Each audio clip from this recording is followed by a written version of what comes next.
Olá pessoal, tudo bem com vocês? Sejam bem-vindos à aula de número 6, aqui no curso de Noções Básicas de Matemática Financeira. Eu sou o professor Wagner e esse vídeo você está vendo no canal Reforço Escolar Matemática. Vamos falar sobre juros e capitalização simples, tá? Vamos tentar conceituar um pouco de juros, conceituar um pouco de capital, conceituar um pouco de período, de taxa, para que nós possamos fazer os exercícios de aprendizagem com mais prioridade. Então, let's go, vamos lá. Temos o seguinte, conceituando o juro. Primeiro, vamos entender o que é capital, tá? Capital é qualquer valor expresso em moeda, bens ou valores. Capital, por exemplo, você possui uma casa, essa casa é um bem, é um valor. Você possui um carro, você possui o seu caderno, que eu espero que você esteja anotando tudo aí no seu caderno. E nós representamos o capital pela letra C de capital, isso mesmo, C de capital. Ele pode ser denominado valor presente, atual ou principal, certo? Um valor presente na questão pode trazer valor atual ou valor principal. Isso tudo é capital. Temos aqui o seguinte, o que é juros? Vamos imaginar que juros seja a remuneração do capital. Opa, tem um capital qualquer, um capital aplicado, e a remuneração desse capital empregado em uma atividade produtiva vai gerar juros. E juros nós representamos pela letra J de juros. Rendimento, aplicação e ganho. Essas são as nomenclaturas que muitas vezes aparecem nas questões, tá? Pode aparecer outras, mas vem bem explícito. Juros é ganhar, você cobra juros, você vai ter uma remuneração sobre alguma coisa. Temos a taxa de juros, tá? Os juros são fixados por meio de uma taxa percentual que sempre se refere a uma unidade de tempo. Aí temos a taxa ao ano, ao semestre, trimestre, ao mês e ao dia. A taxa nós representamos pela letra I de igreja, mas que nós representamos por causa do T. Às vezes muitas pessoas gostam de representar o T como tempo, aí dá uma divergência. Nós gostamos de representar por I. Eu vou estar representando por I quando falarmos de taxa de juros. Então, quando temos A.A, eu digo que é 28% ao ano, tá?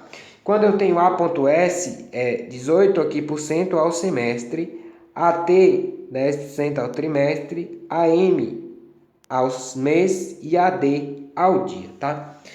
Transformar a taxa de juros em fração decimal ou centesimal. Isso aqui vai ser de extrema importância para nós. Se eu tenho 25%, isso aqui a gente aprendeu lá no porcentagem. Eu vou representar como 25 por 100, que é o mesmo que se eu efetuar 0,25, tá? Nós vamos trabalhar na maioria das vezes com a fração, porque facilita nos cálculos quando nós vamos simplificar, tá? Mas fica a dica também, pode ser usado dessa segunda maneira. Vamos aqui então, tempo, período, né? Período é o quê? Período é o tempo de aplicação, dia, mês, semestre, ano, etc. Nós representamos o período pela letra N, tá?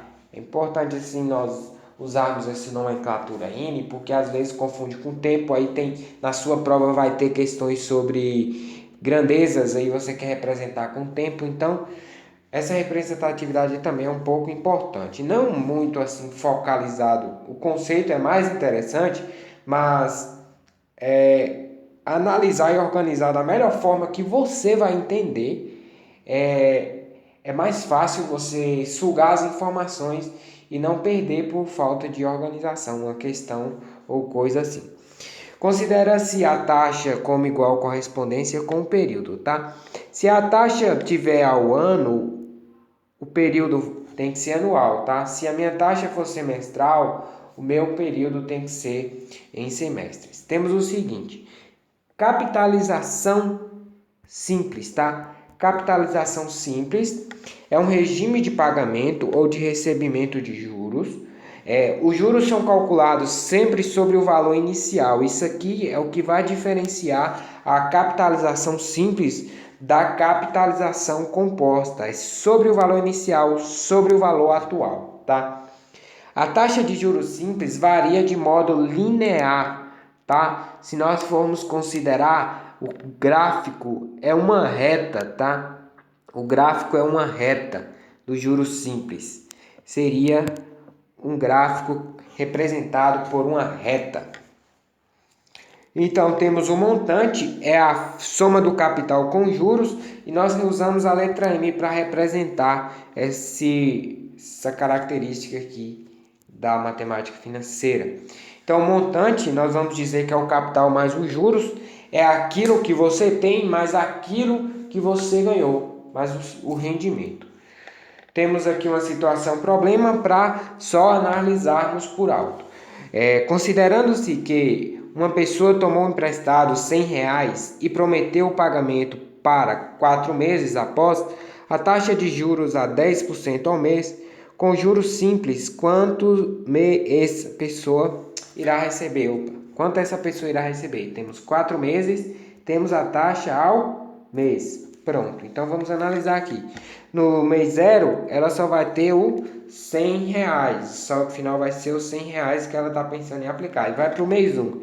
No mês 1, ela já vai ter os R$100, depois ela vai aplicar, vai ganhar R$10 e vai lhe render R$10 e o capital dela, o montante dela final vai ser 110.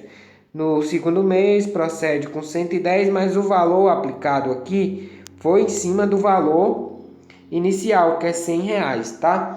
Então, isso sempre vai gerar um juros de R$10. Então, sempre vai acrescido. Depois aqui vai acrescer 10, depois 10. E no final de 4 meses vai restar R$140. Esse foi o valor que a pessoa que emprestou R$100 durante 4 meses a 10%, a uma taxa de 10%, vai ter de montante, tá? Saldo final aqui é o montante. Temos aqui, resolvendo com a relação conceitual de juros, da seguinte forma, seria o quê? Os juros seria sempre eu multiplicar lá o capital, vezes a taxa, e vezes o N. Só que a taxa tem que ter uma atenção especial, ela tem que estar dividida por 100, tá? A taxa nós transformamos ela, dividido por 100. Então, aqui eu tenho, e eu posso já analisar que os juros vai ser igual a R$100, que é o capital, vezes a taxa, que é 10 por 100, vezes o tempo, que é 4. Tá? Isso aqui é os juros. Eu vou ter que os juros é igual.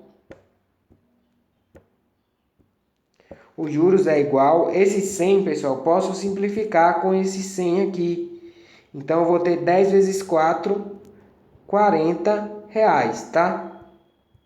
Agora, eu vou estabelecer o montante é igual ao capital, que é R$100, mais 40 de juros. Então, o montante é igual a 140, tá? R$140, como vimos lá. Aqui nós aplicamos a relação de juros, que eu posso dizer que juros é igual capital vezes I vezes N, que é o meu tempo, sobre 100, tá? Sin 100. Então, juros é representado com essa fórmula, nessa relação dos juros.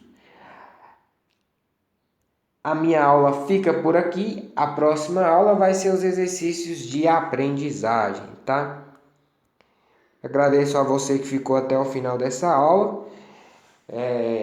Quero ver você bem em juros simples, juros compostos principalmente, e nessas outras aulas que eu já ministrei sobre o conteúdo. Obrigado e até a próxima aula.